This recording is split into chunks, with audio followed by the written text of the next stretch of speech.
Okay, this is the second class of the drawing functions, drawing your own patterns in Innova Mach 3. And we're going to start out with doing some piano keys, which are really great for borders and sashings and things like that. So you can create your whole library of just your own piano keys. So let's just start. Just a quick review of last week. You want to have your snap to grid on, and you can toggle that on and off as you draw. I'll show you a little bit more about that in a bit. But for right now, I'm just going to leave it on and draw a really simple piano key. So I'll go over to the Draw menu, and I'm going to pick the line down here and begin. And I'm going to start on the left and end on the right on the same horizontal plane. So that's where I want my snaps to be. So I'm going to start here, and I'll come over a little ways and then up, and that would be as tall as your border might be, and then back here and right click to end, and I have my first piano key. So if I take that pattern now and I go to the edge to edge icon, I can say more and get a traditional piano key. As you draw each of these patterns, I would suggest that you go ahead and do what we did last week, which is export the pattern, export the selection, and review the first video for the steps on how to do that, and then bring it back in so it's in your library and you can use it on future projects. I'm not going to do that right now. We're just going to keep on drawing. So I will do the second one, go back, make sure my snap to grid is on, and let's see, let's do a curve one. So I'll go back to the Draw menu, and I'm going to start with a line and start on the left. Maybe it'll come about this far this time. And then I'm going to switch to the arc, and I'll go up as far as you think you're going to want to go. Click the end of the arc and then the peak of the arc. And I'm going to come back down here and click that again. So I have a bit of a curved line, and I will right click. So it starts here, ends here, and I have another piano key. So let's take that into your edge to edge, and you get a nice curve on the border. So there's some tricks to turning corners on this that I might try to cover next week, designing some corner patterns. But for now, I just want you to see how you can create those to be a pattern that you can put in your library. So that's the curved one. Let's go to double curve now. So back to my Draw menu, and I'm going to go ahead and just pick arc and begin, and I still have my grid snap on. I'll double check that. Yep. And so we'll start here, come over, and maybe go, I'll click along the line to make a straight line on that. Come up 4 grid points, come over here, click the peak, come up 4 again, come over here, click, and then I'm going to come down and repeat that. And if you want to zoom in, you can pick a different point on a grid. So let's get a little variation to that. So I'll zoom in and pick that point, and I ended at the bottom, so I'll just right click to stop. So my start is here, my end is here on the same horizontal line, and now I can choose that pattern, put it in repeat, and get a very interesting double curve. If any of you are old enough to remember spirograph kits, you remember how fun that was, and so you can get some of the same effects here using piano keys. So back to my Draw menu, and make sure I have my snap to grid on. I'll choose my arc again, and I'm going to pick a point, say begin, and create a straight line with my arc. But now I'm going to go ahead and create let's create a tall kind of oval. And so come down here, over 3 points, and right click to stop.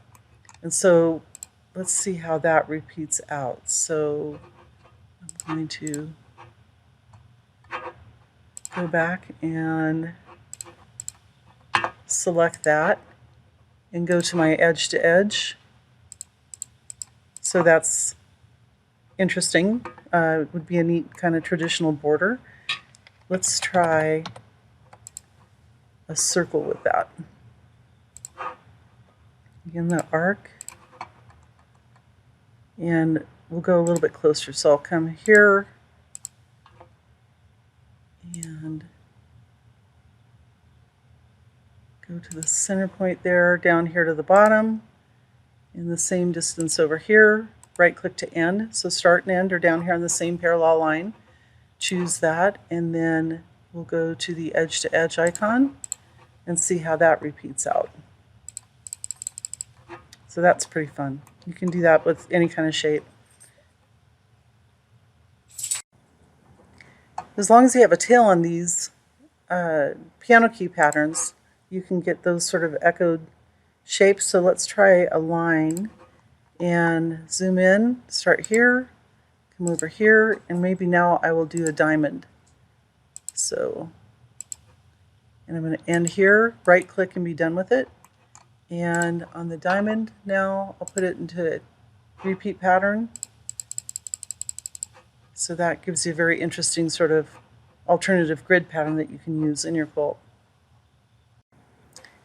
Now we're going to start adding a little complexity to some of these, and patterns that are going to repeat have to start on the left and end on the right. They can't obviously start back on the left or stop on the left again because you're back where you started. So let's draw a triple line pattern, kind of like the chevron that we did last week. I'm going to start here, come here, and here, and then work my way back. So if I stop here, obviously that's not a repeatable pattern. But if I have 3 or any odd number of passes back and forth, that becomes a point-to-point pattern or a repeatable pattern. So now I can use that. I'll select it, go to the edge-to-edge icon, and connect them for more. So if you want to use that as a Autofit pattern, you can. So let's select that and say begin. So if I was drawing around blocks, I could make sure I have my mouse selected, click here, here, here, here, and work my way across the quilt doing letter U's like we talked about in my Autofit class. And when you get to the edge of the quilt, you would come back and fill these spaces in. And so you get a very complex looking block that is going to form to the shape of the quilt blocks, even if they're off a little bit on their piecing, and you get this fabulous secondary pattern.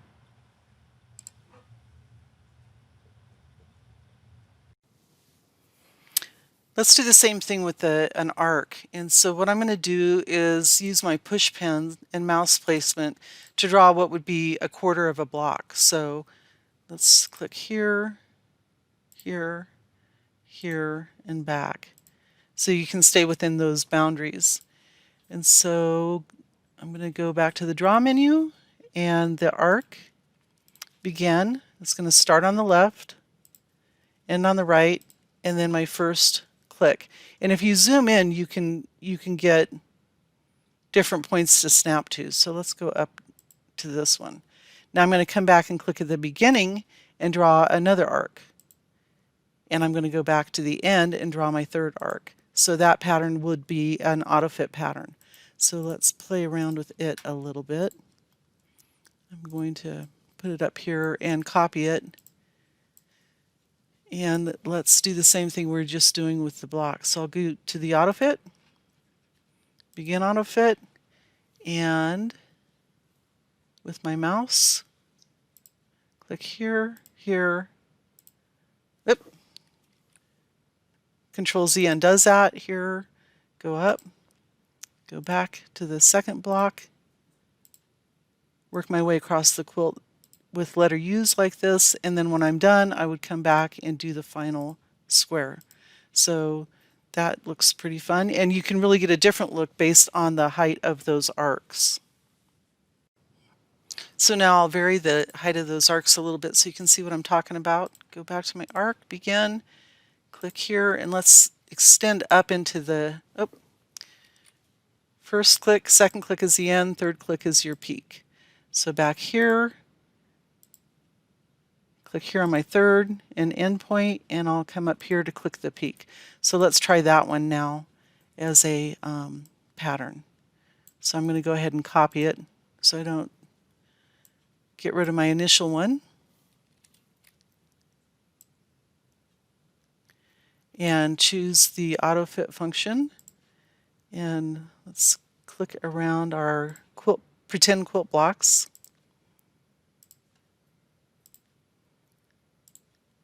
Letters of U shape across my blocks on the quilt.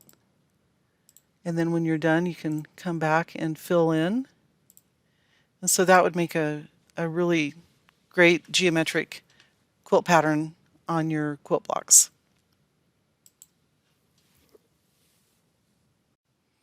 You can really go crazy with this and get very, very intricate quilting.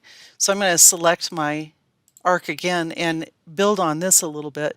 This would make a really cool border or just quilting over blocks. So let's go ahead and go back to Autofit and Autofit, and I'm going to say begin. And I'm going to now go diagonally across these blocks and turn around and come back diagonally and say accept. And then I'm going to select that pattern, rubber stamp it again, or copy it, do my Autofit, and go the opposite direction. Yep. Begin Autofit, come back here and work diagonally and then double back. So that would be pretty cool, especially on just solid fabric. Let's do another combination of shapes here. So let's begin with a line. And I'm going to come here and then switch over to arc. And I'll come all the way down here. And I'll draw a circle, click the end of the arc here, and then switch back to line and come here. So let's see what that looks like and repeat. That's nice, and you can just continue to combine shapes. Let's do that a little bit differently. Actually, I can copy that and let's go into the edit menu. And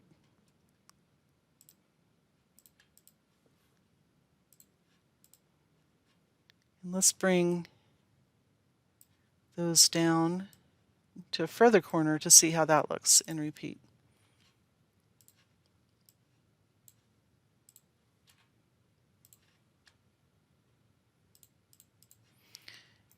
And if you wanted to, then copy that and let's flip it, or let's mirror it and offset it. You get some other really great patterns. And we did talk a little bit last week about setting these up and then saving them as a pattern for trims, and I'll go into that more next week. The best way to become very good at pattern design is just to experiment and start looking at shapes and how they repeat and how the designers are using them. This is a pattern that I did a demonstration earlier in the week about chicken wire and just sort of how to line up patterns, but I'll show you how to draw this. So I'm going to go to my draw menu in my arc, and you kind of think about how they're going to connect. So let me say begin, and I'm going to do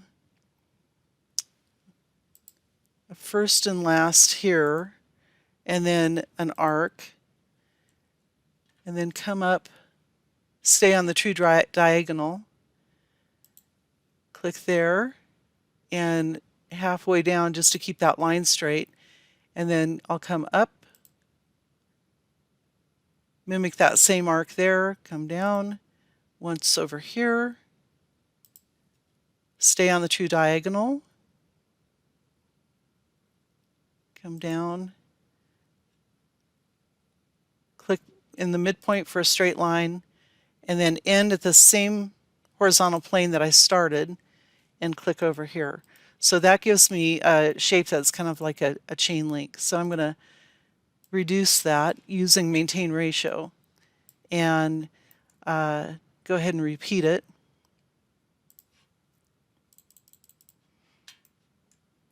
And then I will select that, copy it, and you could leave it like this or you can offset it. I'm going to take my snap to grid off so I'm not fighting that. Line it up like this for an interesting pattern, or what we did with the chain link is sort of overlap them like this. So kind of looks like a fence. And let's try some other things with that. So along that same thought, let's go ahead and do line. I want to reactivate my snap to grid and begin. And you're sort of thinking about half of a shape because the pattern's going to repeat when you put it into repeat. So I'm going to start here and I'm going to come up 3 and over 1 and then back, then go over 3 and up 1 and back.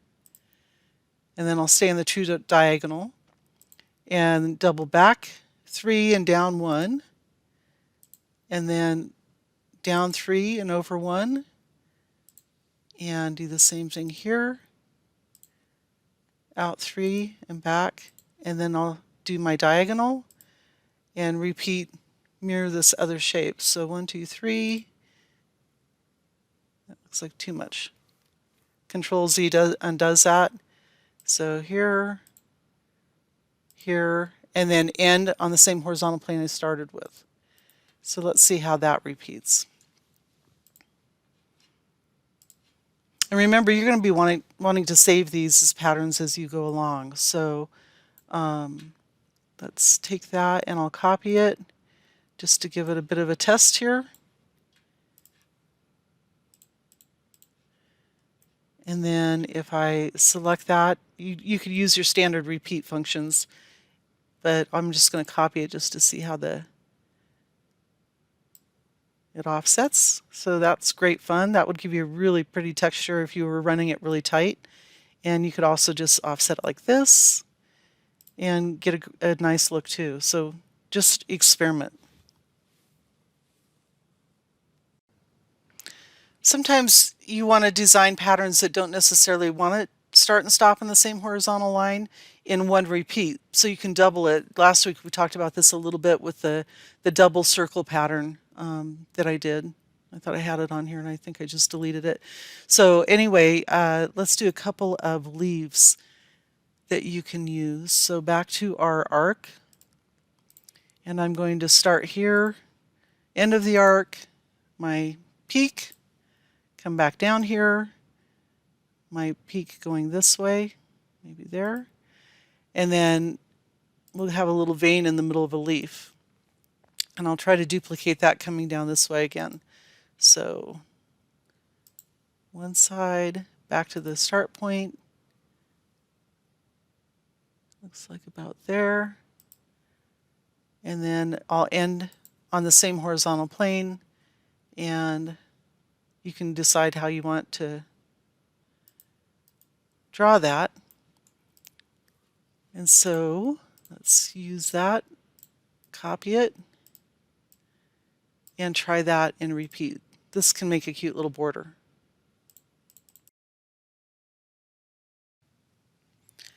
Swirls can be kind of hard to draw freehand, but you can use the tools that you have in here to do that. So I'm going to draw a closed circle. So I want to say close when done in my arc, and I'll come in and just do, go all the way across, do my peak, all the way back, and do the peak this way. And then right click to complete that. And then what I'm going to do is go to the echo tool, and let's do, I think I'll do 2 inches. Let's try that. And 2 echoes. So I get that kind of a shape that I can use to sort of trace over, kind of like we did in the video on continuous line design. So I can delete my original circle, and I'm going to rotate this 90 degrees just to get my start over here. And I'm actually going to take the snap to grid off while I draw and only turn it on at the very end when I'm trying to establish the start and the end point. So now I'm going to come into my draw menu. So I'm just going to use that as a, click away, as a sort of tracing template. So just work in small sections. I'm going to come in here and try to mimic that. There'd be other ways to do this, but there's some limitations with the draw menu. And so I found this is probably just the easiest. So just work my way around, keeping things as smooth as I can. And now I'm going to sort of come back and split the difference between the two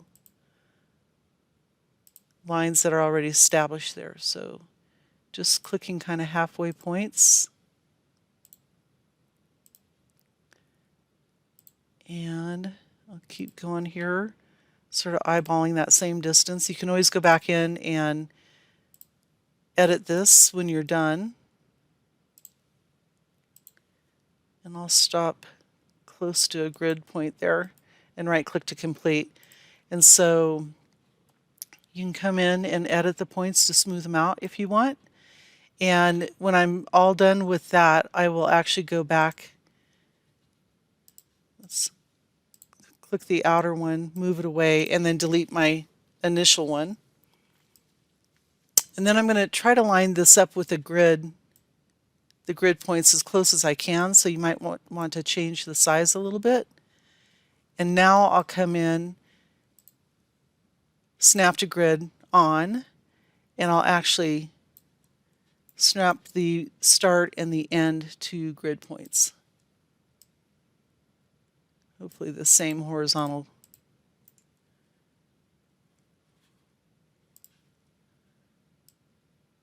lines. So I can see that that's not that on the point. Just make that adjustment. So now that you can use this as a pattern as well. So let's go ahead and put it in repeat. So that can be pretty fun. I'm going to delete the repeats, and then you'll want to remember to save this, export it as a pattern file, and then bring it back in so you can tag it. So that's a ton of different patterns that you can practice with, and I'd be curious to see the ones that you come up with when you're experimenting. So make sure that you share those on the Facebook page. We'll see you next week.